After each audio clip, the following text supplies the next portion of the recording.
నమస్తే, welcome to our channel. ప్రస్తుతం మనం కొత్తపేట న్యూ మార్తిలో శ్రీ ప్రసన్న మహంకాళి దేవాలయంలో ఉన్నాము.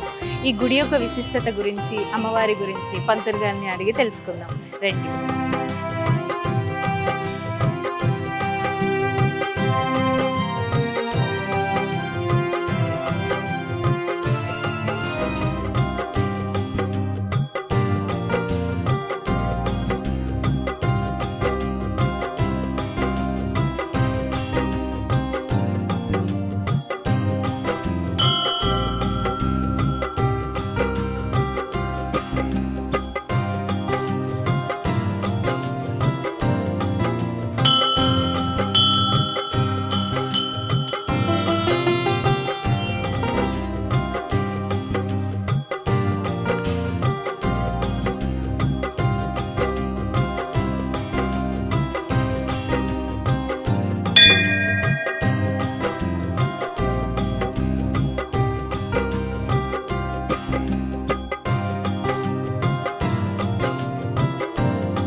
నమస్కారం గురుగారు.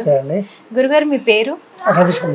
ఓకే గురుగారు, ఈ అమ్మవారి యొక్క ఈ గుడి యొక్క ఈ విశిష్టత గురించి తెలియజేయండి. గుడి అంటే దాదాపు ఈ దేవాలయం ఫస్ట్ చిన్నగా అమ్మవారు చిన్నగా వెలిసినారు. దాదాపు 150 సంవత్సరాల నుంచి అమ్మవారు ఉన్నారు. అప్పటి నుంచి భక్తులు వచ్చినటువంటి అమ్మవారిని దర్శించుకున్నట్టు సేవించుకున్నట్టు భక్తులకు తప్పకుండా వారి కోరికలు నెరవేరుస్తూ ఉన్నది. దాదాపు అప్పటి నుంచి భక్తులు రోజు రోజుకు ప్రతి సంవత్సరానికి పెరుగుతూ ఉన్నారు. సంవత్సరానికి ఉత్సవాలు కూడా ఘనంగా జరుగుతూ ఉంటాయి. ఇక్కడ దాదాపు ఇక ఈ ఉత్సవాలను మెయింటైన్ చేయడం కోసం ఈ అమ్మవారి దగ్గరికి వస్తున్నటువంటి భక్తులను చూసి ఇంకా తండోపతండాలుగా వస్తున్నారు. కాబట్టి ఈ దేవాలయాన్ని ఇంకా అభివృద్ధి చేయాలనే ఉద్దేశంతో 11 సంవత్సరాల క్రితం ఈ దేవాలయం కొత్తగా నిర్మాణం చేసి అమ్మవారిని ప్రతిష్టాపన చేయడం జరిగింది. ఈ అమ్మవారి యొక్క పాత విగ్రహం ఉన్నటువంటి మూల విరాటు వెనకాల ఉన్నటువంటి అమ్మవారి దగ్గర 8 సంవత్సరాల క్రితం ఆ చెట్టుకు అమ్మవారు వెలిసినారు. చెట్టు లోపల అమ్మవారు వెలిసి ఇప్పుడు చూస్తే మనకు కనపడతా ఉన్నది. దాన్ని బట్టి మనకు అర్థమవుతా ఉన్నది. చెట్టు అమ్మవారు వెలిసినప్పటి నుంచి ఇక విపరీతమైనటువంటి భక్తులు రావడం జరుగుతూ ఉన్నది.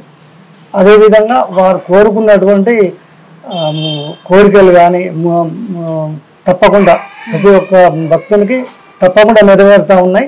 దాని ప్రకారంగా వారు ముడుపులు కట్టడము, ఆ ముడుపులు కట్టినటువంటి భక్తులకు కూడా తప్పకుండా కోరికలు నెరవేరుతూ ఉన్నాయి. ఈ విధంగా భక్తులు వస్తూ ఉన్నారు. దీనికి 11 సంవత్సరాల నుంచి వార్షికోత్సవాలు కూడా జరుగుతూ ఉన్నాయి. ఇలా వార్షికోత్సవాలు ప్రతి సంవత్సరం జరుగుతూ ఉంటాయి. తర్వాత సీజన్లో శ్రావణ మాసంలో ఈ అమ్మవారి యొక్క బోనాల ఉత్సవాలు కూడా ఘనంగా జరుగుతూ ఉంటాయి. ఇప్పుడు దసరా ఉత్సవాలు కూడా చాలా ఘనంగా అతి పెద్ద ఎత్తున జరుగుతూ ఉన్నాయి. ఈ జరగడానికి ఈ గుడి చైర్మన్ అయినటువంటి ప్రకాష్ గారు చాలా ఇంట్రెస్ట్ తోటి బాగా అభివృద్ధి చేయాలన్నటువంటి ఉద్దేశంతో ముందుపడి ఈ గుడి అంటే ఈ గుడి చైర్మన్ గా ఉన్నటువంటి ప్రకాష్ గారు చాలా ముందుకు వచ్చి పెద్ద ఎత్తున ఉత్సవాలు జరుపుకుంటూ ఈ దేవాలయాన్ని నిర్వహణ చేస్తూ ఉన్నారు. ఇక్కడ భక్తులు ఎక్కువగా ఏ రోజు వస్తూ ఉంటారు గురుగారు? భక్తులు ఎక్కువ అంటే శుక్రవారం, మంగళవారం, ఆదివారం ఎక్కువ మంది వస్తూ ఉంటారు. గురుగారు, అయితే అమ్మవారు ఇక్కడే వెలిసింది అన్నారు కదా, సో ఏ తీరుగా మొక్కుకుంటే మనం కోరుకున్న కోరికలన్నీ ఏ తీరుగా అంటే ఎవరికైనా సంతానం కానీ, లేకపోతే గ్రహ పీడలు కానీ, లేకపోతే వివాహ కార్యాలు కానీ, ఈ గ్రహ దోషాలు కానీ, ఇవన్నీ ఇవి ఉన్నటువంటి భక్తులు తప్పకుండా వచ్చి అమ్మవారిని సేవించుకుంటా ఉన్నారు. తప్పకుండా వారి కోరికలన్నీ నెరవేరుతూ ఉన్నాయి. దాదాపు సమస్త కోరికలు నెరవేరుతూ ఉన్నాయి. ఇక్కడ హోమాలు పూజలు తప్పకుండా జరుగుతూ ఉంటాయి.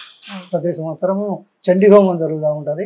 ఇప్పుడు దసరా ఉత్సవాలకు, వార్షికోత్సవాలకు చండీ హోమం తప్పకుండా జరుగుతూ ఉంటుంది. ఇక్కడ జనరల్ గా హోమాలు చేయించుకునే వాళ్ళు, శాంతి హోమాలు చేయించుకునే వాళ్ళు కూడా చండీ హోమాలు, వేరే హోమాలు కూడా ఇప్పుడు నిరంతరాయంగా జరుగుతూ ఉంటాయి. అయితే గురుగారు, ఫైనల్ గా క్వశ్చన్, ఇప్పుడు కొన్ని సంవత్సరాల క్రితం ఈ గుడి చాలా చిన్నదిగా ఉండేది అన్నారు కదా, ఆ చిన్న గుడి నుంచి ఈ గుడిని ఇంత పెద్దగా చేసి దీన్ని ఇంత మంచిగా మెయింటైన్ చేస్తుంది ఎవరు గురుగారు? అంటే ఇప్పుడు ఇంత డెవలప్ కావడానికి దీని చైర్మన్ అయినటువంటి ప్రకాష్ గారు మరియు వాళ్ళ అన్నయ్య గారు వజీర్ జైహింద్ అని వారు ముఖ్యంగా దీంట్లో పాత్ర కలిగి ఉన్నారు. ఎందుకంటే వారు ఇవాళ నిర్మాణం చేయించినారు. దీని దగ్గర ఉండి అన్ని విధాలుగా మెయింటైన్ చేసి ఇంత ఇంత ఇంత పబ్లిక్ గ్యాదర్ కావడానికి పూజలు ఇవన్నీ కైంకర్యాలు ఇట్లా ఇవన్నీ సక్రమంగా నడవడానికి చాలా మెయింటైన్ చేస్తూ వీళ్ళు చాలా అది చేస్తూ ఉన్నారు. ముఖ్యంగా ఇప్పుడు ప్రకాష్ గారితో పాటు ఈ జైహింద్ గారిది కూడా ముఖ్యమైన పాత్ర కలిగి ఉన్నారు ఈ కమిటీలో. అంటే కమిటీ ఉన్నారు, కమిటీలో ముఖ్యంగా వీళ్ళిద్దరి పాత్ర చాలా ముఖ్యంగా మెయింటైన్ చేస్తూ ఉన్నారు. ఓకే గురుగారు, మాకు చాలా విషయాలు తెలియజేశారు, ధన్యవాదాలు. శ్రీమాత్రే.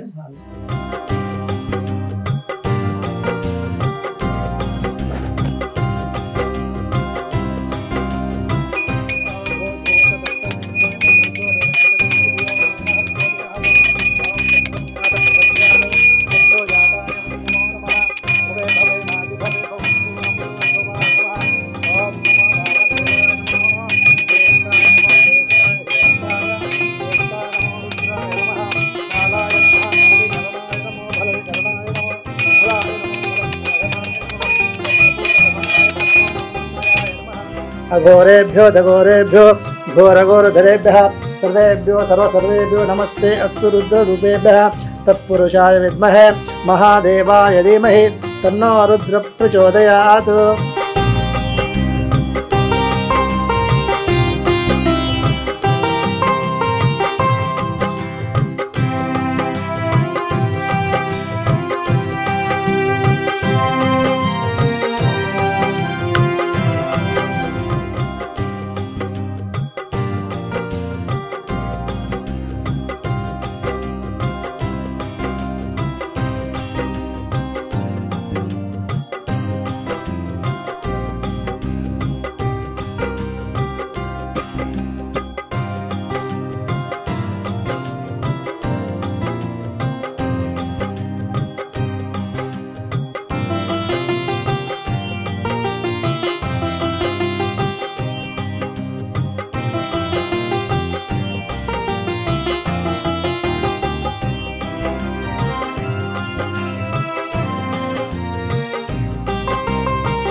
నా పేరు Maduri Vasu Gupta, temple one of the డైరెక్టర్ని. ఇక్కడ అమ్మవారు రావి చెట్టుకు స్వయంగా మనకు దర్శనమిస్తుంది, స్వయంభూ అన్నమాట. ప్రతి అష్టమి రోజు పొద్దున 4 గంటలకు దర్శనం ఉంటుంది, నిజరూప దర్శనం ఉంటుంది అమ్మవారిది. ఎప్పుడైనా చూసుకోవచ్చు. కోరిన కోరికలు ప్రతిదీ నెరవేరుతుంది ఇక్కడ. అమ్మవారు ఏది అంటే అది నెరవేరుస్తుంది. అష్టమి రోజు ప్రత్యేక పూజలు ఉంటాయి, అమ్మవారికి ప్రత్యేక పూజలు ఉంటాయి. మరి నవరాత్రులలో ప్రత్యేక పూజలు ఉంటాయి, బోనాలకు ప్రత్యేక పూజలు ఉంటాయి అమ్మవారికి. మళ్ళీ ప్రతిరోజు కూడా ప్రత్యేకమైన పూజలు ఉంటాయి. అప్పుడు ఇంకా ప్రత్యేకంగా పూజలు నిర్వహిస్తాము. ఇంకా కోరిన కోరికలు మాత్రం ప్రతిదీ నెరవేరుతుంది. అది ప్రతి భక్తుని నమ్మకం. చాలా ఎక్కడెక్కడి నుంచో వస్తారనమాట.